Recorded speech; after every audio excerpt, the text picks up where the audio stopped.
வெண்முரசு. கிராதம் 11. வாசிப்பது சந்தீப். யக்ஷவனத்திலிருந்து வில்லுடன் கிளம்பிய அர்ஜுனன் எங்கும் நில்லாமல் புரவிகளிலும் படகுகளிலுமாக பயணம் செய்து 3ஆம் நாளே சப்தபலத்தை சென்றடைந்தான்.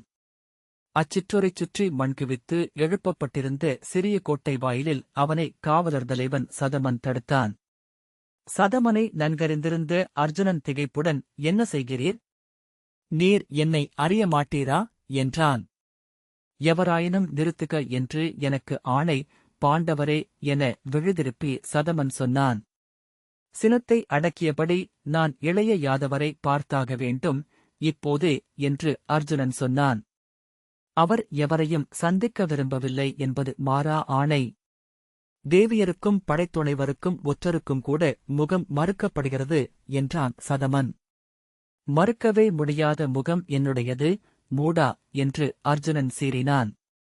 விலகு, நான் அவரைச் சந்திக்கும் உலகில் பிறமானுடர் இல்லை என்று சொல்லி வாயில் கடக்கப் போனான். சதமன் வாளை உருவி குறுக்கே நின்று, என் தலையறுத்திட்ட பின்னரே நீங்கள் உள்ளே நுழைய முடியும், பாண்டவரே என்றான். அரசரின் ஆணைக்காக உயிர் கொடுப்பதே இப்போது என் கடன். அர்ஜுனன் திகைத்து நின்று அவனை கூர்ந்து நோக்கிய பின், என்ன இது? இதுபோல் ஒரு நாளும் நிகழ்ந்ததில்லை என்றான். அப்பாலிருந்து வந்து முதிய யாதவ வீரராகிய கலிகர் மூத்தவர் பிரிந்து சென்றபின் அரசர் தன்னிலையில் இல்லை, பாண்டவரே. உடலுக்குள் அவர் அகம் மாறிவிட்டிருக்கிறது என்றார். நான் அறியாத அகம் ஒன்று அவரிடமில்லை. எனக்கு அதில் ஐயமே இல்லை. சென்று சொல்லுங்கள், நான் வந்திருக்கிறேன் என்று அர்ஜுனன் கூவினான். அவரின்றி நான் இல்லை என்பதனாலேயே நானின்றி அவரும் இருக்கலாகாது. சென்று சொல்லுங்கள், நான் வந்துள்ளேன் என்று. கலிகன் எச்செய்தியும் தன்னருகே வரலாகாதென்றே அரசாணை உள்ளது. அதை நாங்கள் மீற முடியாது என்றான். என் வருகையை அறிவிக்கவில்லை என்றால் உங்கள் அனைவருக்கும் அவர் அளிக்கும் தண்டனை எழும் என்றான் அர்ஜுனன். ஆணையை நிறைவேற்றுவதே எங்கள் பணி. அரசரின் சொல்லெண்ணி ஆய்ந்து நோக்குவதல்ல என்றான் சதமன். அர்ஜுனன் பற்களை கடித்துக் கொண்டு, நான் கடந்து செல்கிறேன். யாதவ நாட்டில் எனக்கு எல்லைகளில்லை என்று அவன் சொன்ன சொல் என் செவிகளில் உள்ளது என்றான். அவன் அவர்களை கடந்து செல்ல முயல வாளை உருவிய கலிகன், தங்களை எதிர்கொண்டு நிற்க என்னாலோ யாதவப் படைகளாலோ இயலாது, பாண்டவரே. ஆனால் உங்கள் முன் தலையற்று விழ எங்களால் முடியும் என்றான். அர்ஜுனன் தயங்க குரல் தழைத்து அவன் சொன்னான், இளவயதில் உங்கள் வேட்டைத் துணைவனாக வந்தவன் நான். இதுவே நம் உறவின் முடிவென்றால் அவ்வண்ணமே ஆகுக. அர்ஜுனன் தளர்ந்த குரலில், நான் என்ன செய்ய வேண்டும் இப்போது என்றான். சதமன் பேசாமல் நின்றான். என் பொருட்டு ஒன்றை மட்டும் செய்யுங்கள். நான் வந்திருக்கும் செய்தியை மட்டும் அவருக்கு அறிவியுங்கள் என்றான் அர்ஜுனன். கலிகரின் விழிகள் மெல்ல கனிந்தன. அதுவே ஆணை மீறலாகும். ஆயினும் தங்களுக்காக அதைச் செய்து அதற்குரிய தண்டனையை அடைய நான் சித்தமே என்றார். அர்ஜுனன் பெருமூச்சு விட்டான். கலிகர் கோட்டைக்குள் செல்ல அர்ஜுனன் வெளியே நிலையற்ற உடலுடன் காத்து நின்றான். அந்தச் சிறு கோட்டையும் சூழ்ந்துள்ள மரங்களுமெல்லாம் இருளால் மூடப்பட்டுள்ளதாக தோன்றியது. கரிப்புகை படிந்த சுவரோவியம் போல. அது என்ன விழிமயக்கு என எண்ணிக்கொண்டான். மழை மூட்டமிருக்கிறதா என வானை நோக்கினான். கண்கூசவைக்கும் வெயிலே வானில் வளைந்திருந்தது. இருநாழிகை கடந்தபின் கலிகர் திரும்பி வருவதை அவன் கண்டான். நெடுதொலைவிலேயே என்ன விடை என தெரிந்துவிட்டது. அவன் அறிந்துவிட்டதை உணர்ந்த கலிகரின் நடையும் மாறுபட்டது. அருகே வந்ததும் கலிகர் அர்ஜுனின் வளைந்த புருவத்தின் முன் தலைவணங்கி, பொறுத்தருள்க பாண்டவரே, எவரையும் சந்திக்கும் நிலையில் இல்லை யாதவ மாமன்னர் என்றார். நான் வந்துள்ளேன் என்று சொன்னீரா என்றான் அர்ஜுனன், அவ்வினாவின் பொருளின்மையை உணர்ந்தபடியே. ஆம், அவர் காட்டிலிருந்தார். நான் அருகே சென்று பின்னால் நின்று தலைவணங்கி, அரசே, தங்கள் தோழர் இளைய பாண்டவர் முகம் காட்ட விழைவு கொண்டு வந்து நின்றிருக்கிறார் என்றேன். சிரித்திரும்பி, யார் நீ? உன்னிடம் ஆணையிட்டிருக்கிறேன் அல்லவா, எச்செய்தியும் என்னிடம் வரலாகாதென்று? ஆணையை மீற எப்படி துணிவு கொண்டாய் என்று கூவினார். நான் பணிந்து, ஆம், ஆணையை மீறியமைக்கான தண்டம் என் தலைமேல் விழுக. இளைய பாண்டவர் என்பதனால்தான் நான் வந்தேன். அவர் தங்களில் ஒருபாதி என்று அறிந்து முதியவன் என்பதனால் என்றேன். இளையவர் குரலை அவ்வண்ணம் நான் கேட்டதேயில்லை பாண்டவரே. ஒவ்வொரு நாளும் அவர் உடலும் குரலும் விழிகளும் மாறிக்கொண்டிருக்கின்றன. என்னுடன் எவரும் இல்லை. அவன் எவனாயினும் கிளம்பிச் செல்லும்படி சொல். ஆணை என்றார். மீண்டும் ஒரு சொல்லெடுக்க எனக்கு துணிவிருக்கவில்லை. ஆயினும் என் உள்ளம் பொறாது அன்னையைத் தேடும் கன்றென வந்துள்ளார் பாண்டவர். அவர் கண்களின் துயர்கண்டே வந்தேன் என்றேன். இங்குள்ள எம்மானுடருடனும் எனக்கு உறவில்லை. செல். இக்கணமே செல்லவில்லை என்றால் உன் தலையை வெட்டி உருட்டுவேன் என்று கூவினார். அவர் முகம் வெறுப்பிலென சுளித்திருந்தது. கண்களில் பித்தெழுந்திருந்தது. உடல் நோய் கொண்டதென நடுங்கியது. தலை வணங்கி நான் மீண்டேன் என்றார் கலிகர். அர்ஜுனன் நம்பாதவன் போல அச்சொற்களை கேட்டு நின்றான். பின் அவர் சொன்ன அனைத்தையும் ஒற்றைக் கணத்தில் தன்னுள் மீட்டெடுத்தான். அவருக்கு என்ன ஆயிற்று என்றான். அவரில் கூடிய தெய்வங்களே அதை அறியும் என்றார் கலிகர். நீள்மூச்சுடன் நான் திரும்பிச் சென்றேன் என்று அவரிடம் சொல்க என்றான் அர்ஜுன். அவர்கள் மெல்ல தளர்ந்தனர். அர்ஜுனன் திரும்பி நடக்க கலிகர் இளவரசே என்று பின்னால் நின்று அழைத்தார். திரும்பிய அர்ஜுனனிடம் பொறுத்திருங்கள். அனைத்து மானுடர் வழியாகவும் அறியா தெய்வங்கள் கடந்து செல்கின்றன. விண்பரப்பவரும் இருளொற்பவரும் என்றார். அர்ஜுனன் தலையசைத்தான். இது ஒரு பருவம். இது கடந்து செல்லும். அர்ஜுனன் நான் வந்தது உடனடியாக அவர் போருக்கு செல்லவிருக்கிறாரா என்று அறிவதற்கே என்றான். அறியேன். அவர் உள்ளம் செல்லும் வழி என்ன என்று எவராலும் உணர முடியவில்லை என்றார் கலிகர். காலவர் வந்து சென்ற பின்னரும் அவர் எதுவும் சொல்லவில்லை. அன்றிரவு மாற்றுரு கொண்டு இருளுக்குள் காகமென அக்கோட்டை வாயிலை அர்ஜுனன் கடந்து சென்றான். 100 புற்கூரை வீடுகள் மட்டும் கொண்ட அச்சிற்றூரின் தெருக்களினூடாக இருளிலும் நிழலிலும் கறந்து சென்று ஊரின் மையமாக அமைந்த மரப்பட்டை கூரையிட்ட மாளிகையை அடைந்தான். அதனுள் புகுவது அவனுக்கு மிக எளிதாக இருந்தது. அங்கே விளக்கெறிந்த மாடியறையே யாதவருக்குரியது என உய்த்து படிகளைத் தவிர்த்து உத்தரச் சட்டங்களில் தொற்றி அங்கே சென்றான். அறை வாயிலருகே நின்றிருந்த காவலனை ஒலிகாட்டி திரும்பச் செய்து அவன் விழுசலித்த கணத்தில் உள்ளே நுழைந்தான். அவன் காலடியோசை கேட்டு இளைய யாதவர் திடுக்கிட்டு திரும்பிப் பார்த்தார். அவர் அமர்ந்திருந்த மஞ்சமெங்கும் ஏடுகள் சிதறிக் கிடந்தன. எழுந்தபோது அவை தரையில் விழுந்து பரவின. இளைய யாதவரின் உடல் நடுங்கிக் கொண்டிருக்க கண்கள் நிலையற்று உருள்வதைக் கண்ட அர்ஜுனன் இளையவரே நான் தங்கள் தோழன் என்று தணிந்த குரலில் சொன்னான். எவர் உன்னை உள்ளே விட்டார்கள்? எப்படி வந்தாய்? யாரது? என்று இளைய யாதவர் பதறினார்.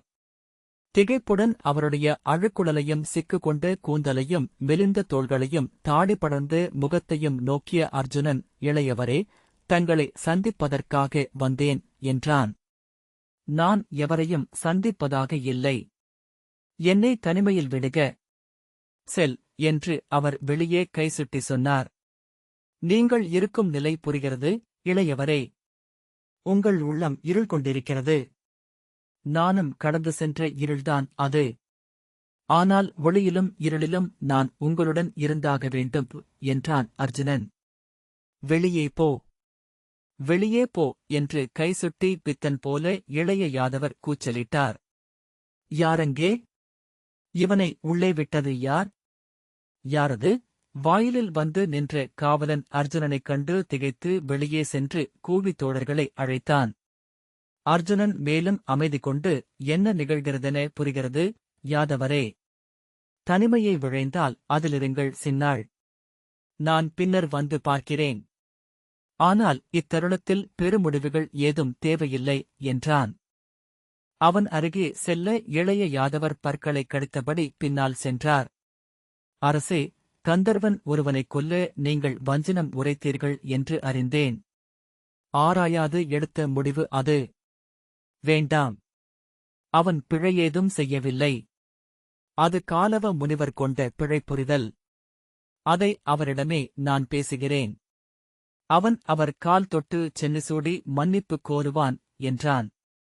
நீ எதற்கு இதை பேசுகிறாய்? நீ யார் இதைச் சொல்ல? என்றார் இளைய யாதவர். அவன்தேவி என்னை வந்து கண்டு அடைக்கலம் கோரினாள். அவன்பால் பிழையில்லை என்று கண்டு நான் அவளுக்கு சொல்லளித்தேன். பற்கள் தெரிய இழிப்பது போல் சீறியபடி எது பிழை என்று முற்றறிந்து விட்டாயா? உன் புல்லறிவை எனக்கு அளிக்கும் பொருட்டு வந்தாயா? என்றார் இளைய யாதவர். படீரென தன் நெஞ்சை ஓங்கியறிந்தபடி உரத்த குரலில், துவாரகையின் அரசன் உன் சொல் கேட்டுத்தான் மெய்யும் பொய்யும் அறிய வேண்டுமா? அர்ஜுனன் என்ன நிகழ்கிறதென்றே அறியாதவனாய் தவித்தபடி, இல்லை, அவ்வாறில்லை. யாதவரே, என்னை நீங்கள் அறிய மாட்டீர்களா? இதை நாம் பேசி முடிவு செய்வோம். தாங்கள் முந்தி படையாழை கைக்கொள்ள வேண்டியதில்லை என்றான். கைக்கொண்டால் நீ என்ன செய்வாய்? என்றபடி இளைய யாதவர் அருகே வந்தார். வெறிச்சிரிப்பு போல சினம் கொண்ட முகம் சுளித்திருந்தது. என்னை நீ என்ன செய்வாய்? அவ்விழிமகனுக்கு அடைக்கலம் கொடுக்கையில் நீ அறிந்தாயல்லவா அவனை நான் கொல்வேன் என வஞ்சனம் உரைத்தேன் என்று? அர்ஜுனன் கை நீட்டி அவர் கைகளை பற்றப் போனான். இல்லை இளையவரே, உண்மையிலேயே எனக்குத் தெரியாது தாங்கள் அவ்வாறு வஞ்சனம் உரைத்தீர்கள் என்று. அறத்தைச் சொல்லி அவர்கள் கோரியமையால் மட்டுமே வாக்களித்தேன். மங்கலம் நிறைந்த பெண்ணின் முகம் கண்டு அவ்வரத்தை நான் உறுதி செய்து கொண்டேன் என்றான். அவன் கையைத் தவிர்த்து, எப்படி அந்த வாக்கை அளித்தாய் நீ? இழிமகனே சொல், எப்படி அளித்தாய் அந்த வாக்கை? அவனைக் கொல்வதாக வஞ்சனம் உரைத்தவர் எவரென அறியாமல் அவ்வாக்கை அளிக்கும் துணிவை எப்படி கைக்கொண்டாய்? என்றார் இளைய யாதவர். அவன் கண்கள் விரிந்து அதற்குள் விழிகள் உருண்டன. இப்புவியில் எவர் வந்தாலும் எதிர்நிற்க முடியும் என நினைத்தாய் அல்லவா? நீ இப்புவியின் அறமனைத்தையும் காக்கப் பிறந்தவன் என்று எண்ணினாய் அல்லவா? சிறுமதியனே, நீ யார்? அஸ்தனபுரி என்னும் சிற்றரசின் இளவரசன். அதையும் இழந்து காடு சேர்ந்து இறந்து வாழும் கோழை. எப்படி அந்த உறுதியை அவளுக்களித்தாய்? உனக்குமேல் இப்புவியில் எவருமில்லை என்று எண்ணினாயா? அர்ஜுனன் பற்களைக் கழித்து ஒரு கணம் தன்னை இறுக்கிக் கட்டுப்படுத்திக் கொண்டு பின் பெருமூச்சுடன் மெல்ல தளர்ந்தான். இவை ஏன் நிகழ்கின்றன என்று நானறியேன். எங்கோ எதுவோ பிழைப்பட்டுவிட்டது. இச்சொற்கள் உங்களுக்குரியவை அல்ல என்றான். திரும்பிச் செல்ல அவன் உடல் அசைந்ததும் அவன் தோளைத் தொட்டு திருப்பி தன் முகத்தை அவன் முகமருகே கொண்டு வந்து உற்று நோக்கி இளைய யாதவர் சொன்னார், அஞ்சி ஓடாதே. நீ ஆண்மகனுக்குப் பிறந்தவன் என்றால் அஞ்சிப் பின் திரும்பாதே. அடைக்கலம் கொடுக்கையில் நீ அறிந்திருக்கவில்லை நான் என்று. இன்று என் ஆழி எதிரெழுகிறதென அறிந்ததும் என்னிடம் வந்து மன்றாடுகிறாய். நான் எவரையும் அஞ்சவில்லை என்றான் அர்ஜுனன். ஆம், நீ அஞ்ச மாட்டாய். ஏனென்றால் நீ மாவீரனான பாண்டுவின் மைந்தன் அல்லவா? ஆண்மையின் உச்சத்தில் நின்று அவன் பெற்ற மைந்தன் அல்லவா? என்று வெறுப்புடன் இளைய யாதவர் நகைத்தார். உடல் நடுங்க அவர் கைகளைப் பற்றியபடி, இளையவரே, வேண்டாம். இதற்குமேல் சொல்லெடுக்க வேண்டாம் என்றான். அக்கைகளை வீசியெடுத்து உரக்க சொல்லெடுத்தால் என்ன செய்வாய்? வில்லெடுத்து என் தலை கொய்வாயா? முடிந்தால் அதைச் செய் பார்ப்போம் என்று கூவினார் இளைய யாதவர். அர்ஜுனனின் உடல் நடுங்கிக் கொண்டிருந்தது. அவ்விழிகளில் இருந்த வன்மையை அவனால் விழித்தொட்டு நோக்க முடியவில்லை. அறிவுடையவன் என்றால் ஆய்ந்து முடிவெடுக்க வேண்டும். ஆணென்றால் எடுத்த முடிவுக்காக உயிர் துறக்க வேண்டும். நீ பேடே. உன் தந்தைக்கு சிறந்த மைந்தன்தான். போய் பெண்ணுரு கொண்டு பெண்களுடன் புனலாடு. பெண்டிரின் ஆடை அணிந்து அரங்கேறி நடனமாடு. போ. ஒரு கணம் அது இளைய யாதவரேதான் எனத் தோன்றிவிட்டது. உயிருடன் உறவு கொண்ட நண்பனை அப்படி உட்புகுந்து அறிய முடியும். உயிர் துடிக்கும்படி நரம்பு முடிச்சில் கை வைத்து கொல்ல முடியும்.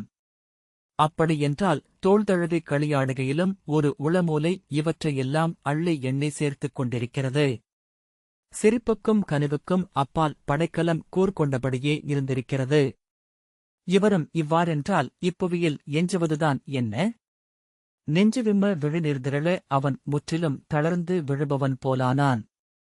என்ன சொன்னாய்? பெண்ணுக்கு சொல்லளித்தாயா? அவை நடுவே தன் தேவியை இழிவடையவிட்டு நோக்கி நின்ற புல்லன். நீயா பிறிதொரு பெண்ணைக் காக்க உயிர் கொடுக்கப் போகிறாய்? அர்ஜுனன், இளையவரே, வேண்டாம். அழிகூறுங்கள். வேண்டாம் என்று உடைந்த குரலில் சொன்னான். ஆ, ஏன் நீ நின்றாய் என்று அறியாதவனா நான்? அவள் உளம் நிறைந்த கர்ணன் அவளை இழிவுபடுத்தட்டும் என்று காத்து நின்றாய். அவள் பீமனைக் கடந்து உன் காலில் வந்து விழுந்து அடைக்கலம் கோரட்டும் என்று நோக்கி நின்றாய். அன்பும் அறமும் எங்கே? உன்னுள் மலமெனப் புளித்து நாறுவது ஆண்மையின் வெற்றாணவம் அல்லவா? அவன் இளைய யாதவரின் விழிகளையே பதைப்புடன் நோக்கினான். அவனறிந்த எவரும் அங்கில்லை. அவை ஒரு கணமும் நிலை கொள்ளாமல் உருண்டன. காட்சியென எதையும் அள்ள முடியாதவை போல. அவன் பற்களை இறுகக் கடித்து கைமுட்டிகளை முறுக்கி கண்களின் மென்னரம்புகள் வழியாக குருதி சூடாக பெருகிச் செல்ல நின்றான். சொல், உன் குரல் எங்கு போயிற்று? என்றார் இளைய யாதவர். அவன் இதழ்கள் மட்டும் வலியுடன் அசைந்தன. நான் சொல்லவா? அவை நடுவே ஆடைகளையப்பட்டது உன் அன்னை. அவையமர்ந்து நோக்கி நின்றிருந்தவர் விதுரர். இளைய யாதவர் தன் தொடையில் ஓங்கி அறைந்தபடி வெடித்து சிரித்தார். போதும் என்று அர்ஜுனன் கூவினான். போதும், இனி சொல்லில்லை என்றான். ஆம், சொல் இல்லை. சொல்லே வேண்டியதில்லை. செல். ஆனென்றால் வில்லுடன் வா என்றார் இளைய யாதவர். அர்ஜுனன் பற்களை கடித்துக் கொண்டு முகம் தூக்கி, வருகிறேன். சித்ரசேனன் என் காவலில் இருப்பான். எவரும் அவனை தொடப்போவதில்லை. எதிர்வரும் எவரும் என் எதிரிகளே. வில்லுண்டு, காண்டீபம் அதன் பெயர் என்றபின் அர்ஜுனன் திரும்பி வாயிலில் நின்ற காவலரை விலக்கி அறையை விட்டு வெளியே சென்றான். அவனுக்குப் பின்னால் காலடிகள் ஒலிக்க ஓடிவந்த இளைய யாதவர், நான் என் படையாழியுடன் வருகிறேன். முடிந்தால் அவனைக் காப்பாற்று. எதிரே நீ நின்றால் உன் தலையறுத்து உருட்டிவிட்டு அவனைக் கொன்று எரிப்பேன். அந்நீரை என் நெஞ்சிலும் நெற்றியிலும் சூடி நின்றாடுவேன். ஒரு பேடியை வென்று நிற்க என் படையாழிக்கு அரைக்கணமே போதும் என்றான். உரக்க நகைத்தபடி, உன்னைக் கொல்லும்போதே நான் என் இறுதி முடிச்சையும் அவிழ்க்கிறேன். இங்கு என்னை கட்டிவைக்கும் ஏதுமில்லை பின்னர் என்றார். திரும்பிப் பார்க்காமல் அர்ஜுனன் படிகளில் இறங்கினான். வழியெங்கும் அவன் சந்தித்து அத்தனை யாதவர் வழிகளும் திகைத்துக் கொண்டிருந்தன. அரண்மனையை விட்டு வெளியே வந்து இருண்ட முற்றத்தில் பந்தங்களின் செவ்வொளி சூழ்ந்த வெறுமையில் இறங்கி நின்றபோது அனைத்தும் கனவெனத் தோன்றியது. மறுகணமே நகைப்பும் எழுந்தது. அர்ஜுனன் யக்ஷவனத்திற்கு திரும்பிய போது அவனிடம் ஏற்பட்டிருந்த மாறுதலை சகதேவன் மட்டுமே உணர்ந்தான். பீமனும் அர்ஜுனனும் பிறரிடமிருந்து தனித்தலையும் வழக்கம் கொண்டவர்கள் என்பதனால் அவர்களின் துயரம் எப்போதுமே சொல்லில் பகிரப்படுவதில்லை. ஆயினும் மூத்தவர்களின் ஓரிரு அசைவுகளிலேயே அவர்களின் உள்ளறியும் ஆற்றல் சகதேவனுக்கு இருந்தது. அர்ஜுனன் சென்றது எங்கு என அவன் அறியவில்லை. ஆனால் வந்து சேர்ந்து முதல் நாள் உணவருந்த கைகழுவி வந்து அமர்ந்த போதே அவன் தமையனின் உள்ளத்துயரை உணர்ந்து கொண்டான். அன்றிரவு அர்ஜுனன் தன் வில்லுடன் காட்டுக்குள் சென்றபோது சற்று தொலைவில் சகதேவனும் தொடர்ந்து சென்றான். நெடுந்தொலைவு வரை இளையவன் வருவதை அர்ஜுனன் உணரவில்லை. நீர்நிலையொன்றின் அருகே அவன் நின்றபோதுதான் விழிப்பு கொண்டு பறவைக் குரல்களை அறிந்தான். வில்லுடன் திரும்பிய போது சகதேவன் அருகணைவதைக் கண்டு புருவம் சுருக்கிக் காத்து நின்றான். அவனை நெருங்கி வணங்கிய சகதேவன், தாங்கள் தனிமையில் செல்வதால் உடன் வந்தேன், மூத்தவரே என்றான். நான் எப்போதும் தனிமையில்தான் செல்கிறேன் என்றான் அர்ஜுனன். இல்லை, எப்போதும் இளைய யாதவர் உடனிருக்கிறார் என்று சகதேவன் சொன்னான். ஆகவேதான் தங்களுடன் பிற எவரும் அருகணைய முடியாமலிருக்கிறது. உடன்பிறந்தோர் 4 மணந்த தேவியரும் மைந்தரும் கூட அர்ஜுனன் பெருமூச்சுடன் ஆம் என்றான். பின்னர், நீ எளிதில் தொட்டுவிடுகிறாய், இளையோனே. இன்று நீயே எந்தையின் வடிவாக எங்களுள் இருக்கிறாய். உன்னிடம் நான் சொல்லியாக வேண்டும் என்றான். சகதேவன் புன்னகைத்தான். நான் இளைய யாதவரை இழந்துவிட்டேன் என்று அர்ஜுனன் தரை நோக்கியபடி சொன்னான். சகதேவன் எம்மறு மொழியும் சொல்லாமை கண்டு விழிதூக்கி நோக்கினான். அவன் புன்னகையுடன், அவ்வாறு இழக்கப்படும் உறவல்ல அது, மூத்தவரே என்றான். அர்ஜுனன், உறவுகளில் அப்படி ஏதேனும் உண்டா என்ன? அவர் இங்கு வருகையில் தமையனை இழந்த துயரை சுமந்து வந்தார். காவடியின் மறுஎடையாக என்னை இழந்த துயரை வைக்க விழைகிறார் போலும் என்றான். அது வெறும் குருதியுறவு என்றான் சகதேவன். குருதியுறவென்பது ஒரு தொடக்கம் மட்டுமே. மண்ணில் வாழ்க்கை குருதித் தொடர்புகளால் நிகழவில்லை. இங்கு நிகழும் லீலையை கர்மஜாலா என்கின்றனர் நூலோர். எனவே உறவுகளனைத்தும் கர்மபந்தங்கள் மட்டுமே. அர்ஜுனன் அவன் சொல்வதை நோக்கிக் கொண்டிருந்தான். உரிய சொற்களை மட்டுமே எடுத்துக் கோக்க அவனால் எப்படி முடிகிறது? ஏனென்றால் அவன் உணர்வுகளை அவற்றுடன் இணைத்துக் கொள்வதில்லை. செயல்வலையில் சிக்கிய மானுடருக்கு செயலுறவே மெய். நீங்கள் அவ்வாறு இணைக்கப்பட்டவர்கள் என்று அவன் மீண்டும் சொன்னான். இப்போது நிகழ்வதென்ன என்று நீ அறிய மாட்டாய், இளையோனே. நானும் அவரும் களம் குறித்து விட்டோம். இருவரில் ஒருவரே எஞ்சுவோம் என்றான் அர்ஜுனன். அவன் சொல்வதை கூர்ந்து நோக்கியபின் சகதேவன் மீண்டும் புன்னகைத்தான். சொல், இவற்றுக்கெல்லாம் என்ன பொருள் என்று அர்ஜுனன் கேட்டான். அபகாரம் என்று இதை நிமித்திகமை நூல் சொல்கிறது, மூத்தவரே. மானுட வாழ்க்கை என்பது இப்புவியை ஆளும் பெருவல்லமைகளினால் ஆட்கொள்ளப்படுவதே. வெற்றியால், புகழால், செல்வத்தால், காதலால், வஞ்சத்தால், அச்சத்தால், சிறுமையால் ஆட்கொள்ளப்பட்டுத்தான் இங்கு அத்தனை மானுடரும் வாழ்ந்து கொண்டிருக்கிறார்கள். அவருடைய ஆட்கொள்ளல் என்ன என்று என்னால் அறிய முடியவில்லை. ஆனால் அதுவும் இயல்பென்றே நூலறிந்த நெஞ்சால் உணர்கிறேன். என்னை அச்சுறுத்துகிறது அந்த வஞ்சம் என்று அர்ஜுனன் சொன்னான். பிற எவரும் என்னை இப்படி வெறுக்க இயலாது.